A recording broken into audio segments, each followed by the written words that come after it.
उससे 1000 गुना शिवलिंग में बल की प्राप्ति होती है।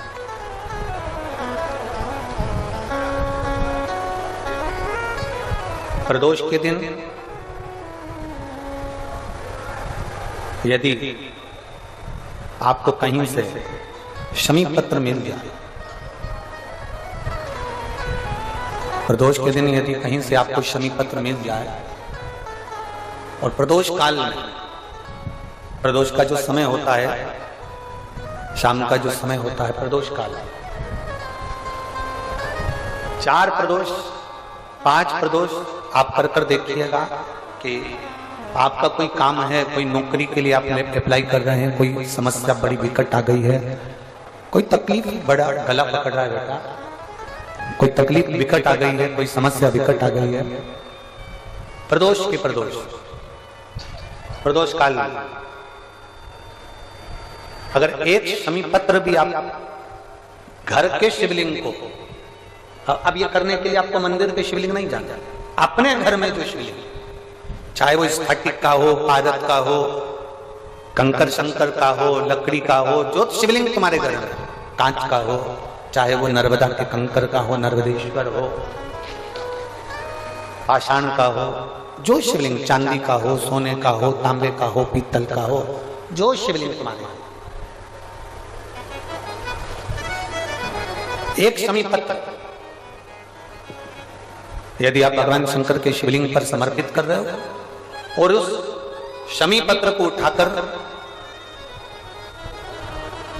रात्रि को 9:15 की जो एक मुहूर्त होता है, एक समय होता है, जिस समय पर हम अपने मन की बात भगवान शंकर को कहते हैं, पूर्व में भी इसका वर्णन हम कर चुके हैं कथाओं में, उस 9:15 पर वो शमी पत्र को उठाकर एक कागज में, एक कटोरी में उसको रखते थे। 4 या 5 प्रदोष के उस शमी पत्र को अपने पास में रखिए और जिस कार्य के लिए जा रहे हो उसको जेब में ऊपर के भाग में उसको रखकर लेकर जाइए, आपका वो कार्य सफल होकर ही रहेगा, वो रुक नहीं सकता। तो शमी पत्र में इतना बल होता है, प्रदोष का जो शमी पत्र होता है वो बड़ा बलवान होता है। प्रयास करना, जब जब जिस महीने में जो प्रदोष पड़ा करे, जब प्रदोष पड़े, बन सके 1 बेलपत्र, बन सके 5 बेलपत्र, शमी पत्र, हरा मूंग बेलपत्र, एक कलश के अंदर थोड़ा सा पानी लेकर 1 बेलपत्र, हरा मूंग, शमी पत्र डालकर और उसमें थोड़ा सा गुड़ डालकर भगवान शिव का स्मरण कर कर प्रदोष काल में, मान लो कोई काम आपका बहुत जरूरी है, बहुत दिनों से आप थक गए हैं, नहीं हो रहा, कर्जा बढ़ रहा है, धन नहीं आ रहा, व्यापार नहीं चल रहा, या कोई समस्या बहुत प्रबल है, कोई एग्जाम में बैठ रहे हो नहीं हो रहा, परीक्षा भी दे दी है, रिजल्ट आने ही वाला है, तो भी प्रदोष काल में, प्रदोष के समय वो जल, मूंग, शमी पत्र और बेलपत्र और गुड़ का शंकर के शिवलिंग को समर्पित करना प्रारंभ कर दो। 2 या 3 प्रदोष करोगे, बाबा आपकी मनोकामना शीघ्र पूर्ण कर देगा। 2 या 3 करोगे, ठीक है। भगवान भोलेनाथ जी ने कहा आप चिंता ना करें, जिस प्रदोष काल में आप बेलपत्री के वृक्ष के नीचे आती हो,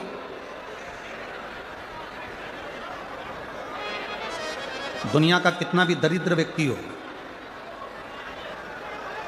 चाहे दुनिया का कोई व्यक्ति ऐसा हो जिसका कभी व्यापार चलता ही नहीं हो, उसने 50 बार बदल के देख लिया, फैक्ट्री चली नहीं रही, जिस काम को करने के लिए जाते हैं वो काम टल जाता है, आज की जगह कल, कल की जगह परसों, परसों की जगह नरसों, काम होता ही नहीं। बेटा बेटी का संबंध करने जा रहे हैं पर हो ही नहीं रहा।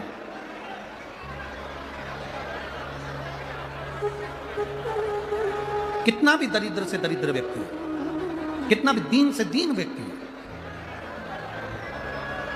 एक नियम वो अगर अपनी जिंदगी में बना ले, प्रदोष काल में, प्रदोष के समय पर बेलपत्री के वृक्ष के नीचे एक बार जाकर नमन करना और प्रदोष काल में शंकर भगवान के मंदिर में दिया लगाना, ये 2 चीजें अगर वो 3 महीना भी लगातार कर ले तो उसके जीवन में कभी कोई समस्या आ ही नहीं सकती, कोई दुख आ ही नहीं सकता।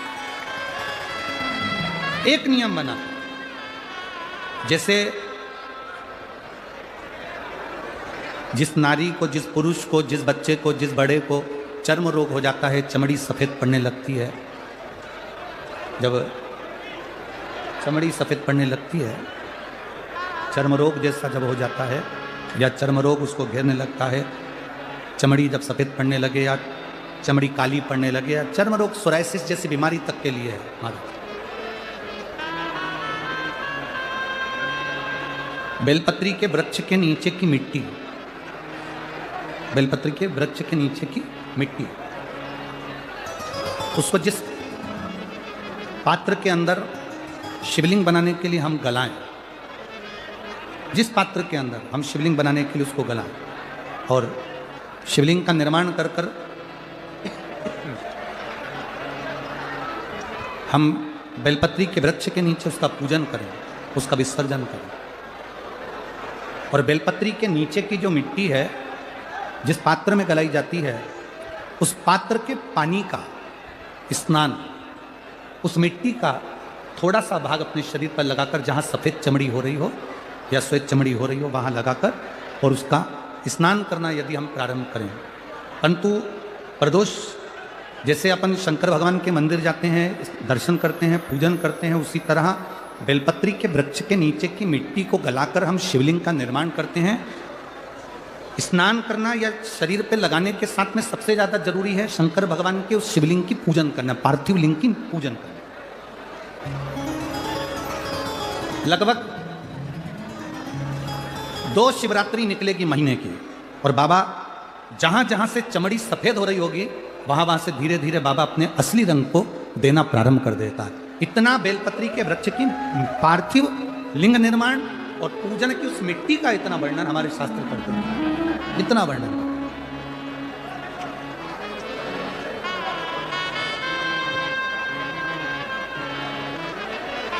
शिव कथा कर रहे, शिव महापुराण की कथा वर्णन कर रहे। स्वयं भगवान देवादिदेव महादेव ने नारायण से जाकर प्रार्थना करी, स्वयं भगवान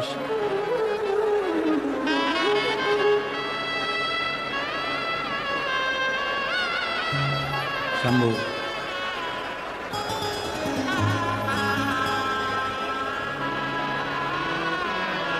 स्वयं भगवान शंकर ने नारायण से जाकर प्रार्थना करी कि माता लक्ष्मी आपके लिए तब साधना कर रही हैं, आप उनको जाकर दर्शन कीजिए। भगवान नारायण शिव जी के कहने पर जाने लगे, भगवान शंकर के कहने पर भगवान नारायण जाने लगे। और भगवान शिव जी ने भगवान नारायण को रोका और भगवान शिव जी ने नारायण को रोककर कहा, प्रभु रुको, मेरा निवेदन केवल इतना सा है, जैसे माता लक्ष्मी घोड़ी बनकर, अश्वी बनकर पृथ्वी पर गई हैं, आप अश्व बनकर पृथ्वी पर जाकर लक्ष्मी को लेकर आए।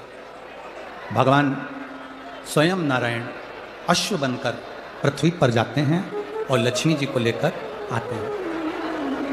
शिव महापुराण की कथा कहती है, भगवान शंकर का संवाद करता है, स्वयं नारायण और स्वयं माता लक्ष्मी बेलपत्री के वृक्ष के नीचे विराजमान शिवलिंग का पूजन करते हैं और बेलपत्र की परिक्रमा करते हैं। जैसे ही उन्होंने बेलपत्र की परिक्रमा करी, शंकर भगवान वहाँ सम्मुख में जब आते हैं तो नारायण और लक्ष्मी जी भी अश्व की योनि से छूट जाती हैं और नारायण भी। धन की कमी व्यक्ति के पास नहीं है, गाड़ियों की कमी नहीं है, संपदा की कमी नहीं है, सब सुख सबके पास है, पर व्यक्ति शांति को तरस रहा है, भीतर के सुख को तरस रहा, आत्मशांति किसके पास है? कोई करे एक डॉक्टर भी पढ़ाई करने के बाद हम कहते हैं कि हर व्यक्ति को थोड़ा समय अपने खुद के लिए निकालना चाहिए। सवेरे 9 बजे अपनी कुर्सी पर इंजीनियर भी बैठता है, डॉक्टर भी बैठता है और एक अधिकारी भी बैठता है, शाम को 5 बजे तक अपनी कुर्सी नहीं छोड़ता, फिर घर गया, फिर काम में लग गया, फिर करा और मालूम पड़ा कि तुमने अपना समय दिया तो सही, और अपने शरीर पर ध्यान नहीं दिया। एक दिन तुमने अटैची भरकर पैसा इकट्ठा तो कर लिया, पर मालूम पड़ा कि एक दिन खुद को ही बीमारी हो गई और जो रखा हुआ पैसा था, जो तुमने इतने दिल से कमाया था, वो खुद की ही बीमारी में लग गए। समुद्र के पास पानी बहुत है, फिर भी समुद्र प्यासा। समुद्र के पास जल बहुत है, फिर भी समुद्र को तृप्ति नहीं है। उछलता है, पुकारता है। शिव महापुराण की कथा कहती है कि एक दिन माता पार्वती जी ने शिव जी से पूछ लिया था कि ये तुम्हारे 1 महीने के अंदर 2 प्रदोष आ जाते हैं, ये प्रदोष तुम किसके लिए लेकर आते हो, और आप ये प्रदोष के दिन इतने प्रसन्न क्यों रहते हो? आखिर क्या कारण है कि प्रदोष का दिन भगवान शंकर को प्राप्त करने का दिन हो जाता है? क्या कारण है कि प्रदोष का दिन भगवान शिव को प्राप्ति का केंद्र बिंदु हो जाता है? क्या कारण है कि प्रदोष के दिन आप इतने आनंद में, इतने उत्साह में रहते हो जैसे समुद्र की लहरें चल रही होती है? आपकी प्रसन्नता का ठिकाना नहीं रहता। एक धर्मपत्नी अपने पति को इतनी उमंगता में, इतनी प्रसन्नता में देखती है तो प्रश्न तो करेगी ना, इतने खुश क्यों हो रहे हो, क्या कारण क्या है? तो पति भी कहेगा आज मेरा बेस्ट फ्रेंड आ रहा है, बहुत अच्छा। हाँ, फिर पति कहेगा आज हम एक हमारे दोस्त से मिले थे, आज हम वहां गए थे, इतनी उमंगता, इतना प्रसन्नता, इतनी भीतर की आनंदता। तो भगवान शिव जी से भी पार्वती जी ने पूछा कि तुम्हारे भीतर इतना, हम प्रदोष के दिन इतनी उमंगता रहती है, प्रदोष के दिन इतना उत्साह रहता है, प्रदोष के दिन तुम्हारे अंदर इतना आनंद रहता है, आखिर क्यों? भगवान शंकर कहते हैं वो समुद्र जिसके अंदर जल ही जल भरा पड़ा हुआ है, सारा जल उसके पास है, फिर भी समुद्र मुझे पुकारता है, उछलता है और मुझे पुकारता है। तो समुद्र को देने के बहाने मैं पूरे संसार के लोगों को प्रदोष के दिन प्रदान कर दे। समुद्र को देने के बहाने, समुद्र को तो मुझे देना है, मैं जल दूंगा समुद्र को, प्यासा है वो। पार्वती जी हंसने लगी, समुद्र और प्यासा, जिसके पास दुनिया का जल भरा पड़ा है, सारा जल उसके पास में, सब कुछ। ये संसार के लोगों के पास भी समुद्र जैसी हालत है, समुद्र के पास सारा जल भरा पड़ा है, तुम्हारे पास में भी सब कुछ है, साड़ी है, कपड़े हैं, एक एक मेरी जीजियों के पास, एक एक मेरे जीजाओं के पास कम से कम 5 से 6 जोड़ चप्पल और जूता भी है। कोई जूता रखने की अलमारी भरी पड़ी है, कपड़े की अलमारी भरी पड़ी है, सारा सब कुछ है। और फिर निवेदन करूं, ना कोई घड़ी की कमी, घड़ी भी सबके पास में 2-2 3-3, कपड़े भी 4-4 10-10 जोड़ है, सोने की गादी और तकिया भी है, नई बेडशीट अलमारी में थप्पी लगी रखी है, एक एक चीज सब है। समुद्र के पास जैसे सब कुछ है, पर भीतर से तृप्ति नहीं है, फिर भी तरस रहा है जल के लिए। सब कुछ है पर वो भीतर की शांति नहीं है। तो भगवान शंकर कहते हैं कि जो प्रदोष के दिन मेरे शिवालय तक आता है, मुझे पुकार लेता है, मैं उसको भीतर की शांति दे देता हूँ, आनंद दे देता हूँ, उमंग दे देता हूँ, उत्साह दे देता हूँ। रवि प्रदोष, भौम प्रदोष, ये 2 प्रदोष ऐसे हैं, एक भौम प्रदोष भी ऐसा ही।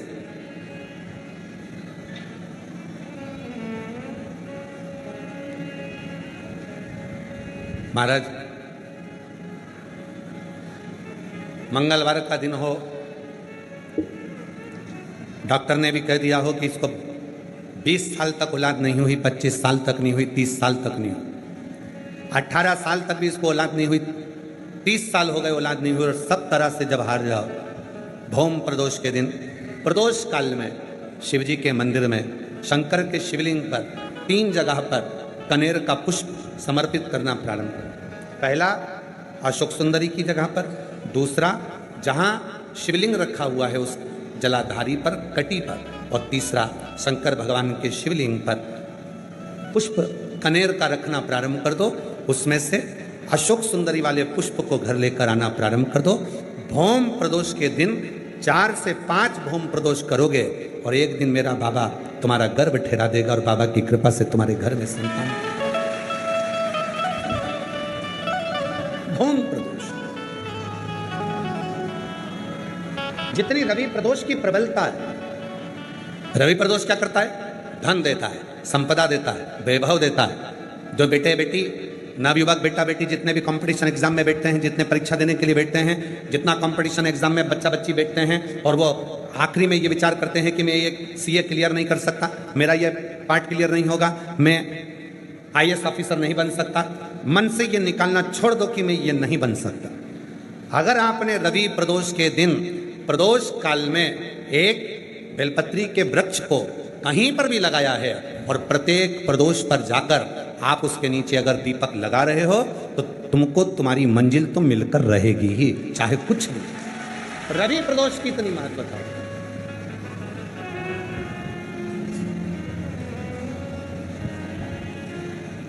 और मांगा है भोलेनाथ से वरदान एक ही, मांगा है भोलेनाथ से वरदान एक ही।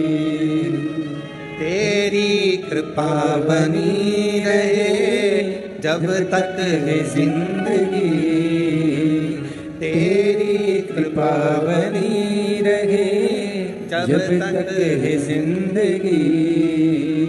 मांगा है भोलेनाथ से वरदान एक ही, मांगा है भोलेनाथ से वरदान एक ही। तेरी कृपा बनी रहे जब तक है जिंदगी, तेरी कृपा बनी रहे जब तक है जिंदगी। मांगा है भोलेनाथ से वरदान एक ही, मांगा है भोलेनाथ से वरदान एक ही। शिव करुणा के सागर। शिव महापुराण की कथा कहती है ये तीन चीजें हमारे जीवन को सुख देती हैं। एक लोटा जल शिव को चढ़ाना प्रारंभ किया, हमारे धीरे धीरे मार्ग सुलभ होते चले गए, मार्ग खुलते चले गए, मार्ग खुलते चले सुलभ हो गए मार्ग।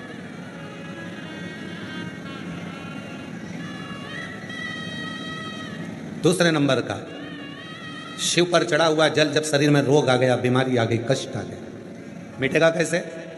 डॉक्टर का इलाज करवाओ, क्योंकि डॉक्टर शिव का एक रूप होते हैं।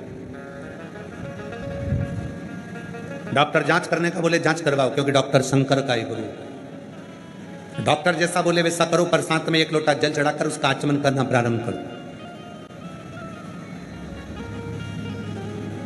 मिल जाए कुबेरेश्वर धाम का यदि रुद्राक्ष, उसको तांबे के लोटे में गलाओ, सुबेरे शिव जी को जल चढ़ाओ, उस जल को लेकर आ जाओ, वो जल आचमन करना प्रारंभ करो, थोड़ा थोड़ा 3 बार उसका आचमन करो।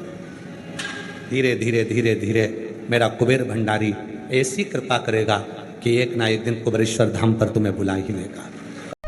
भगवान शंकर पर विश्वास रखकर एक एक पल, एक एक घड़ी, एक एक समय, एक एक नक्षत्र का शिव महापुराण में वर्णन है। यहां तक शास्त्र कहता है कि पीपल के वृक्ष की जब भगवान शिव रचना करे, पीपल के वृक्ष की जब रचना करी गई तो उस पीपल के वृक्ष में भी कौन सा समय किसका है ये शिव महापुराण वर्णन करती है। सुबह 4 बजे से लेकर 7:30 बजे तक पीपल के वृक्ष में ब्रह्मा जी का वासा होता है। 7:30 बजे से लेकर 10:30 पौने 11 बजे तक पीपल के वृक्ष में भगवान विष्णु का वासा होता है। 10:30 बजे से लेकर पीपल के वृक्ष में 11:30 बजे तक पितरों का वासा होता है।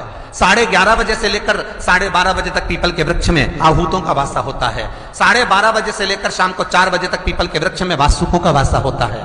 4 बजे से लेकर शाम को 7:30 बजे तक पीपल के वृक्ष में शंकर का वासा होता है। 7:30 बजे से लेकर 9:30 बजे तक पीपल के वृक्ष में कुबेर का वासा होता है।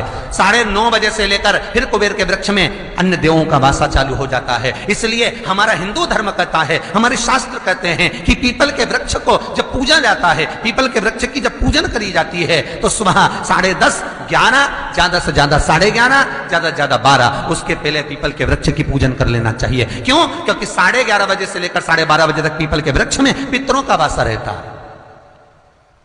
आहूतों का वासा रहता है, फिर वासुकों का वासा आता है। पितृ किसको कहते हैं? महाराज जो पूरी उम्र लेकर चले गए और उनके भीतर अभिलाषाएं बहुत थी, मैं ये भी करना चाहता हूं, मैं ये भी करना चाहता हूं, वो पितृ हो जाते हैं। आहूत किसको कहते हैं? जिस माता के गर्भ में बच्चा जन्म ले और मर जाए, या 6 महीने का गर्भ धारण करने के बाद अवर्षण हो जाए, जीव पड़ने के बाद 6 महीने के बाद अगर बच्चा गर्भ में भी शांत हो जाता है, कुंवारी अवस्था में शांत हो जाता है, जिसका विवाह नहीं हुआ ऐसा बच्चा जब शांत हो जाता है अधोगति में कोई मर जाता है, सुसाइड कर कर एक्सीडेंट में किसी भी रूप में मर जाता है तो वो आहूत कहलाता है। और बहुत ध्यान देना साहब, शिव महापुराण की कथा कहती है पितरों को भाग मिलता है, इसलिए पितर तृप्त रहते हैं। और शनि महाराज का भी पांव टूट गया था, टूटा था कि नहीं टूटा था? जो अपनी माता संध्या को लात मारी थी, शनि महाराज ने लात मारी तो पांव टूट गया। शनि महाराज की आंख में आंसू, देवर्षि नारद के पास है, नारद जी मेरा पांव टूट गया, मैंने अपनी मां को लात मारी। नारद जी बोले तू तो द्रोषी है, तूने अपनी माता को लात क्यों मारी? कुछ करिए। कोई देवता नहीं अपनाया, तब भगवान नारद जी ने कहा शंकर जी के शिवलिंग की स्थापना कर, उसकी पूजन कर। जहां काशी विश्वनाथ के मंदिर आप लोग जाते हो, जिस विश्वनाथ का दर्शन करते हो, ये काशी का विश्वनाथ का प्राण प्रतिष्ठा शनि महाराज ने करी थी। शनि महाराज के हाथ का शिवलिंग है और शिवलिंग की स्थापना कर कर शनि महाराज ने भगवान शंकर से मांगा, शिव जी प्रकट हुए, मांगो शनि तुमको क्या चाहिए? शनि महाराज ने कहा मेरा पांव टूट गया, आप कृपा करिए। भगवान शंकर ने कहा शनि तूने मेरा भजन करा है, जा तेरा पांव तो जुड़ेगा पर पांव में थोड़ी लचकता तेरी बनी रहेगी। दुनिया के लोगों को शनि लगता है और शनि को शंकर लगता है। दुनिया के लोगों को शनि लगता है, शनि को शंकर। इसलिए आज भी नियम है कि काशी विश्वनाथ का नाम लेकर एक काजल की डिब्बी को लीजिए। अगर किसी को शनि लग गया हो, कोई प्रॉपर्टी का काम कर रहे हो, कोई व्यापार करते हो और व्यापार नहीं चल रहा, बहुत अड़चने आ रही है, कोई ना कोई परेशानी पे परेशानी आ रही है, एक काजल की डिब्बी लो, काजल की डिब्बी लो, काशी विश्वनाथ का नाम लो और 21 बार उतारो और उतार कर किसी पेड़ के नीचे इतना खड्डा खोद कर उसको दबा दीजिए, आपका काम यूं सफलता की ओर बढ़ना चालू हो जाएगा। शनि की कुदृष्टि समाप्त, 7.5 ढैया समाप्त, परेशानी देखूंगा। तो इसलिए शनि महाराज की दृष्टि नीचे रहती है, सामने कभी नहीं रहती। शनि मंदिरों में जितने भी शनि मंदिर हैं, आप सारे शनि मंदिरों में जाकर दर्शन करोगे तो शनि महाराज की दृष्टि सामने है। पर शास्त्र कहता है शनि महाराज ने दृष्टि अपने ऊपर नहीं रखी, नीचे की ओर रखी है, नीचे झुकाकर। अब लोग समझे तो ना, मंदिरों में जितने शनि मंदिर हैं, सब मंदिरों में शनि की दृष्टि सामने रख दी। जो आता है तेल चढ़ाने पूजन करने के लिए दृष्टि सम्मुख होती है। शनि महाराज ने अपनी दृष्टि नीचे रखी है। शनि महाराज दृष्टि कब उठाते? जब किसी को नष्ट करना हो। तुम जिस पर दृष्टि डालोगे वो जलकर भस्म हो जाएगा, ये शनि महाराज की धर्म पत्नी ने कहा है। और आज शनि महाराज जी की धर्म पत्नी जिस घर में निवास कर रही हैं, शनि महाराज जिस घर में निवास कर रहे हैं, उस मकान का नाम क्या है? अभी बताया था, क्या नाम था? कुंभ। अपने भी मकान का नाम होता है ना, कोई ने पितृ कृपा लिख देता है, कोई गुरु कृपा लिख देता है, कोई देव कृपा लिख देता है, कोई लक्ष्मी कृपा लिख देता है, कोई अपने पिताजी का नाम से लिख देता है। मकान का नाम लोग रख देते हैं, हमारे मकान का नाम। तो शनि महाराज के घर का नाम था कुंभ। उस कुंभ मकान में शनि महाराज रह रहे थे, पिताजी का आगमन हो गया। बहुत ध्यान से सुनना, ये मकर संक्रांति की कथा है। पहले मिली कि नहीं मिली वो हम नहीं जानते, पर मकर संक्रांति का भाव को जान लीजिए महाराज कि क्यों महत्व है दान का, गुड़ और तिल्ली का, क्यों महत्व है सूर्य नारायण के पूजन का।